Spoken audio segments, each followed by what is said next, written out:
anything wrong? I heard some noise. No, there's nothing wrong. You can take that back when we're finished with it.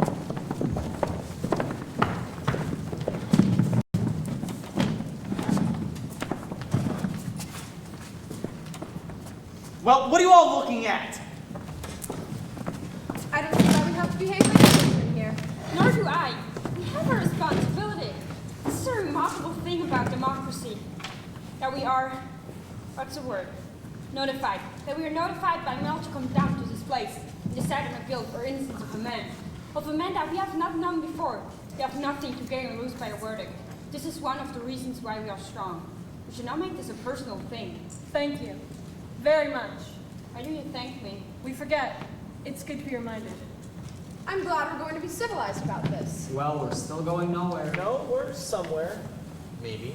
Maybe. Oh, who's got an idea? I think maybe we should try another vote. Foreman? It's all right, me. Anybody doesn't want to vote? Let's vote. All right. Anyone object? I want an open ballot. Let's call out our votes. I want to know who stands where. That sounds fair. All right, I'll just call off your jury numbers. I vote yes, guilty. 2, Not guilty. 3, Guilty. 4, Guilty. 5, Not guilty. 6, Not guilty. 7, Guilty. 8, Not guilty. 9, Not guilty. 10, Guilty. 11, not guilty, 12. Guilty.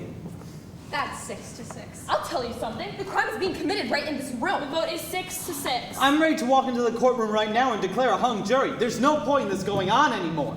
I'd like to know why you changed your mind, and why you changed your mind, and why you did. There are 6 people here that think a murderer is being turned loose in the streets. Emotion won't do. Why? It would seem that the old man did not see the boy run downstairs. I do not think it likely that the old man heard someone scream, "I'm going to kill you." Old men dream.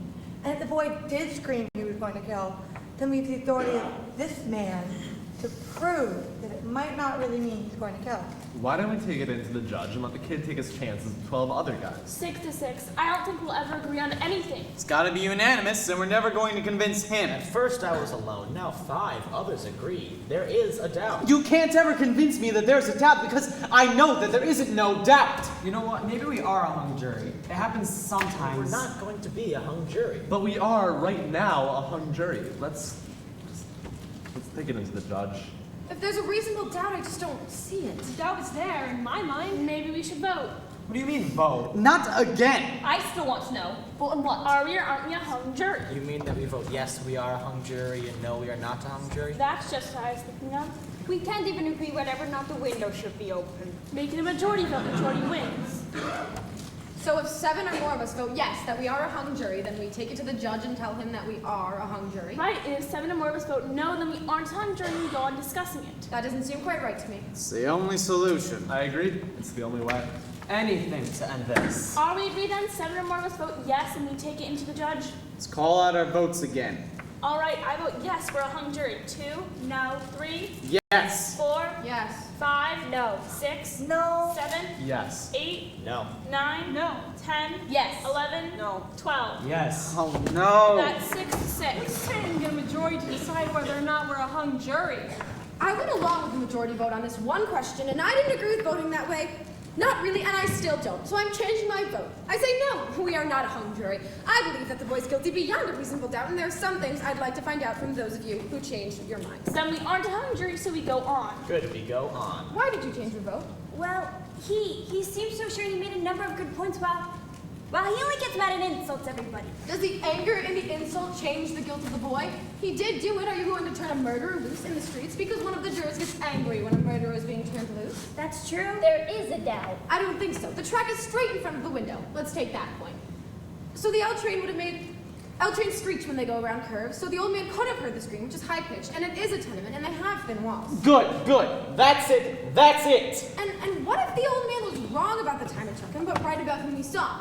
Please remember that there weren't any fingerprints on the knife, and it is summer, so gloves seem unlikely. Now listen to this lady. She's talking sense. And it would have taken a few seconds to get the handkerchief out and wipe the fingerprints away. This is a point. Why don't we just time this one to see? Just what are we timing? Yes, let's be exact, please. I'm saying the old man may have been wrong on the time, but right about whom we saw running down the stairs. It may have taken the murderer about 39 seconds to wipe fingerprints away and get down to the place where the old man saw him. The boy, that is. This is right. We reconstructed the old man getting out of bed and going to the door, and we timed that. Now let's reconstruct the actual crime. As well as we can reconstruct it. I think a murderer could use up 30 or 40 seconds pretty easily at that point. Let's reconstruct the killing. Yes, let's. Here. You do the stabbing. No. I'll do it. All right? Why don't you be the one that gets stabbed? You're younger than I am, and don't forget, you take a second to fall. And he was found on his side, his right side, so fall and roll over onto your right side. If someone hates another person enough to kill them, don't you think that it's reasonable to assume that the murderer would look at his victim for a second or two? Divorce yourself from this particular case. Just human nature. It seems reasonable. Hey, wait a minute. He falls and he lands on his right side, the father that is, but stabbing someone isn't like shooting them, even if it's right in the heart. He would have worked around for a few seconds, lying there on the floor, writhing, maybe. That's quite possible. He would have had enough oxygen in his system to carry him out for 2 or 3 seconds, I should think. Wouldn't the father have cried out? Maybe the kid held his mouth. It also seems reasonable. Also, there's another point we might bring out. Anyone who is clear enough mentally to wipe the fingerprints away after murdering someone, well, that person is also clear enough mentally to look around the apartment, or the room in this case, to see if there were any other fingerprints. It would only be for a second or two, I should think, but still, he would look around. This gets better and better. We're trying to make it clear. One doesn't talk about quality when murder is involved. Well, let's do it.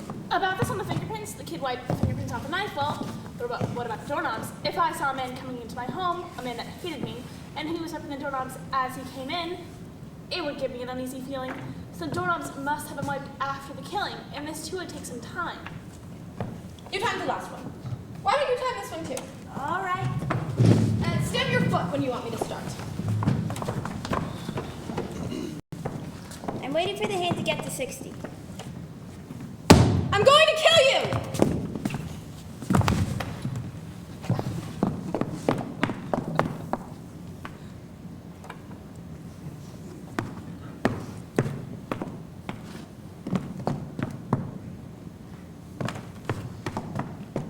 He would have wiped both knobs.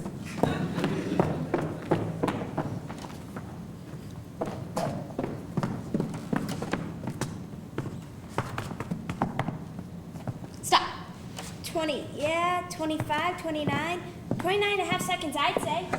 And whoever did murder the old man, and I still think it was the kid, still had to run down the hall and down a flight of stairs, at least one flight of stairs. You see? So the old man may have been wrong on the time, but in view of this, I think it's quite reasonable to assume that he did see the kid run down the stairs. So no, both time sequences check. The one you did and the one we did. What with the way running down the stairs and everything, it does pretty much check out on times. Sure, if the old man wants attention, she's probably right. But he feels the way all of us do. Life is at stake. So the story of the old man may well be true. Except for the fact that he absolutely swore, under oath, that it was only 15 seconds. We seem to all agree that it was 25 to 40 seconds later. You are now saying that the old man lies in one case and tells the truth in the other. I admit this does tend to conform to the story of the old man, but in point, he is now a proven liar, and that is by your own admission. That may be true that the old man lied in part, but I think it would change my vote once more. Guilty. What about you? What do you think? I don't know. I want to talk some more. I mean, at first, I thought guilty. And then I changed. But now I'm sort of swinging back to guilty.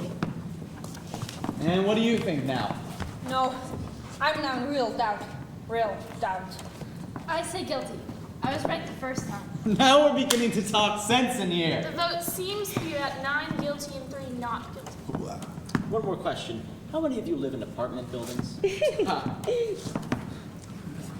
I don't know what you're thinking, but I know what I'm thinking. What's that? I do not live in a tenement, but it's close, and there's just enough light in the hall so you can see the steps no more. The light bulbs are so small, and this murder took place in a tenement. Remember how we stumbled on the The steps? police officers were using big bulbs and one even had a flashlight, remember? An old man who misjudged the time by 20 seconds. On this, we all agree. This old man looked down a dark hallway and recognized a running figure. He was 100% wrong about the time. We all know it was twice what he thought. So could not the old man be 100% wrong about who he saw? That's the most idiotic thing I've ever heard. You're making this up out of thin air. we're a hung jury. Let's be honest about it.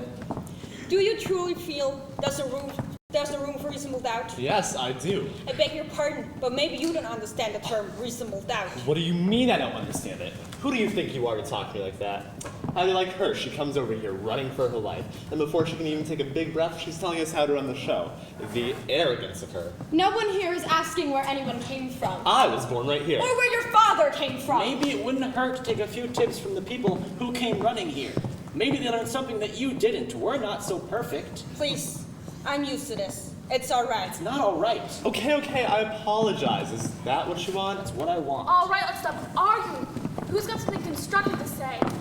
Well, something's been bothering me a bit. The whole business about the stab wounds and the downward angle of it, you know? Don't tell me we're gonna start with that again. They went over it and over it in court. I know they did. It's just, well, the boy is 5 feet 8 inches tall. His father's 6 feet 2 inches tall.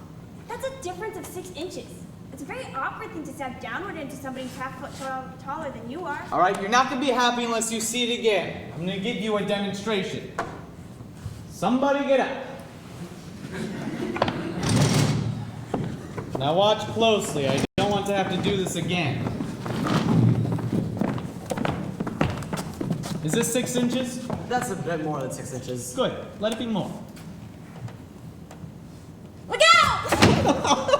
That's not funny! What's the matter with you? Just calm down. Nobody's hurt, are they? No, nobody's hurt. Now take a look. There's your angle. Down and in. That's how I stab a taller man in the chest, and that's how it was done. Take a look at it and tell me I'm wrong. Down and in, I guess there's no argument. Did you ever stab a man? Of course not. Did you? All right, let's not be silly. Did you? No, I haven't. Have you ever seen a man stabbed?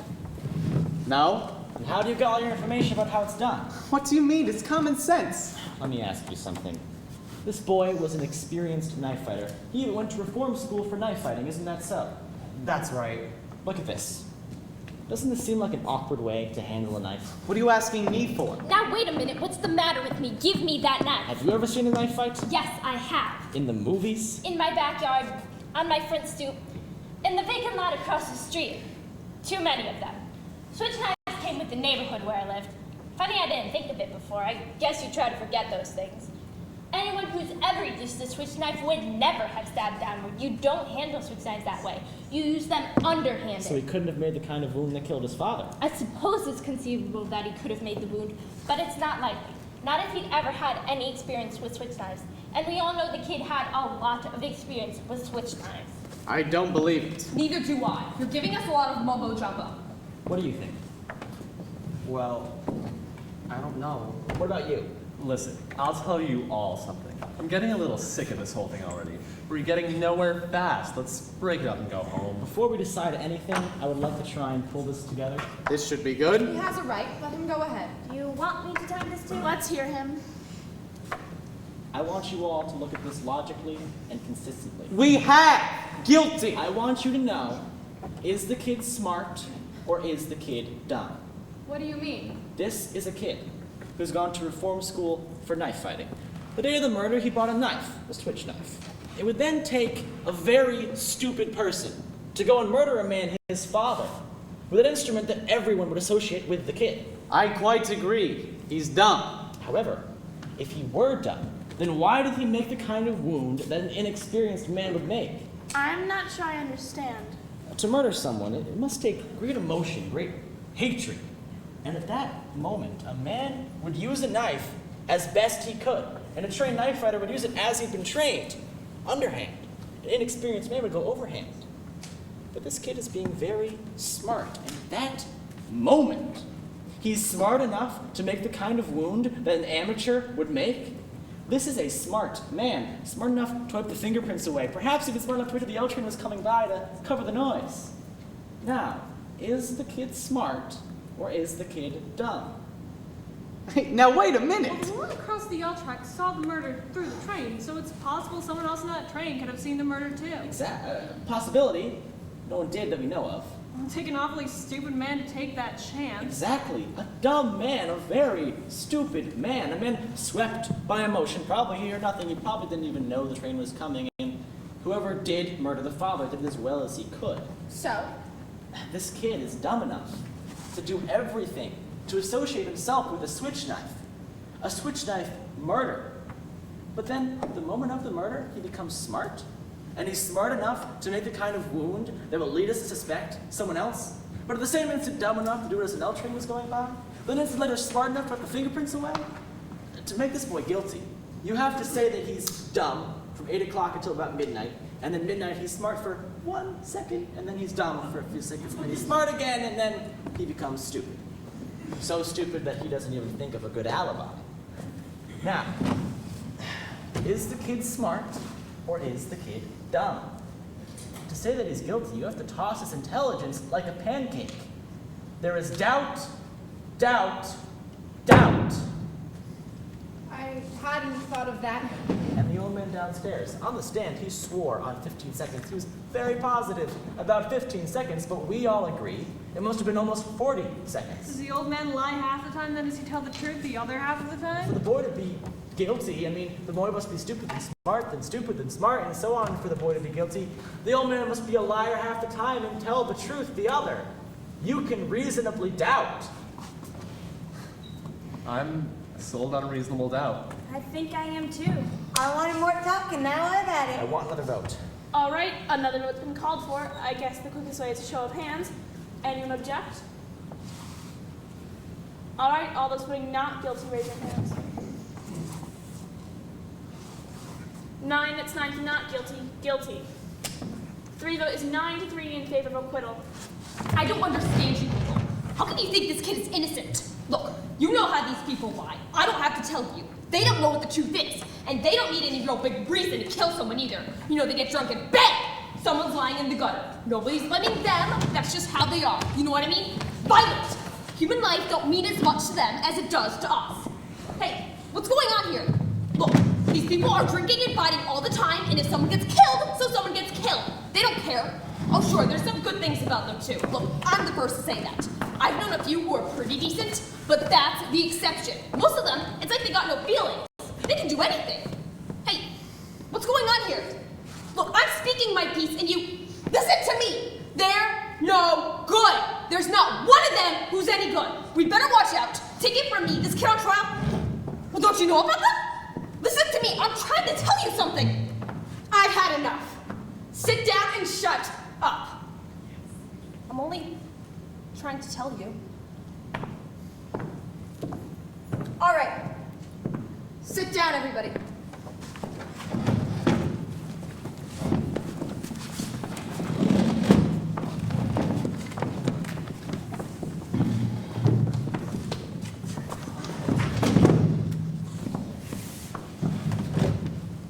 I still believe the boy is guilty of murder. I'll tell you why.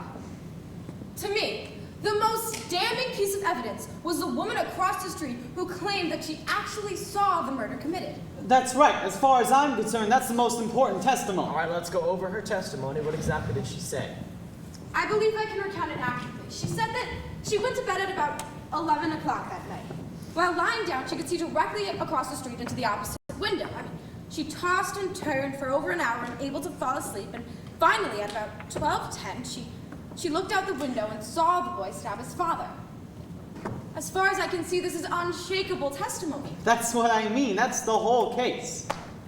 Frankly, in view of this, I don't see how any of you can vote for acquittal. What do you think?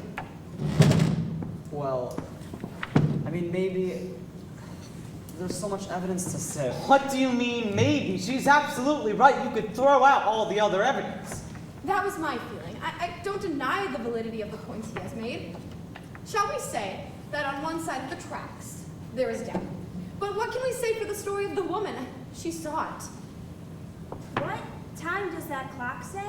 10 minutes of 6. You don't suppose they'd let us go home and finish this in the morning? I got a kid with mumps. Not a chance. Can't you see that clock without your glasses? Not clearly. Oh. Glasses are a nuisance, aren't they? So what do you do when you wake up at night and you want to know what time it is? I get up, put my eyeglasses on, and then look at the clock. I just lie in bed and wait for the clock to chime. My father gave it to me when we were married, my husband and I. It was 10 years before we had a place to put it. You don't wear your glasses to bed? Of course not. Nobody wears eyeglasses to The bed. woman who testified, she wore glasses, did she? Did she wear glasses? Of course, she wore bifocals. They looked quite strong. I remember this very clearly. That's right. Bifocals, she never took them off. Funny, I never thought of that. I think it's logical to say that she would not wear her glasses to bed, and I don't think that she'd put them on to glance casually out the window. She testified that she looked out and saw the body fall the instant she looked out, and the lights went out a split second later. It's not possible she would have had time to put on her glasses then.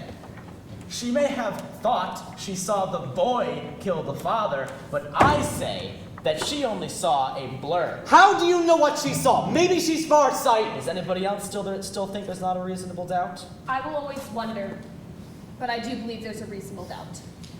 I think he's guilty. And does anyone else? No. I'm convinced there is a reasonable doubt. You're alone. I don't care whether I'm alone or not. I have a right. Yes, you do have a right. Well, I told you, I think he's guilty. What else do you want? Your arguments. I gave you my arguments! We're not convinced. We're waiting to hear them again. We have time. Listen, what's the matter with you? You're the one who made all the points. You can't turn now. A guilty man's gonna be walking the streets. A murderer! He's got to die. Stay with me! I'm sorry. I'm convinced. I don't think I'm wrong often, but I guess it was just this once. There is a reasonable doubt in my mind. We're waiting. You're not going to intimidate me. I'm entitled to my opinion. It's going to be a hung jury, and that's it. There's nothing we can do about that except hope that in some night, maybe in a few months, why, you might get some sleep. You're all alone. It takes a great deal of courage to stand alone. If you hang this jury, there'll be another trial, and some of us will point these things out to the various lawyers.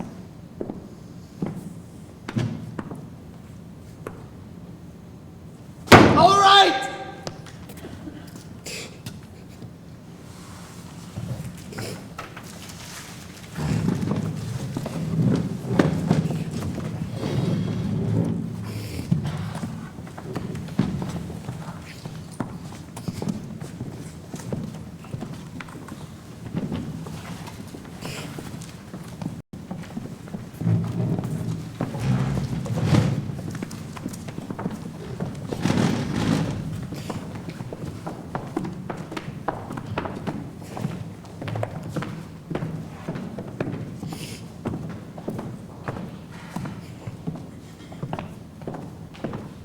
They're waiting.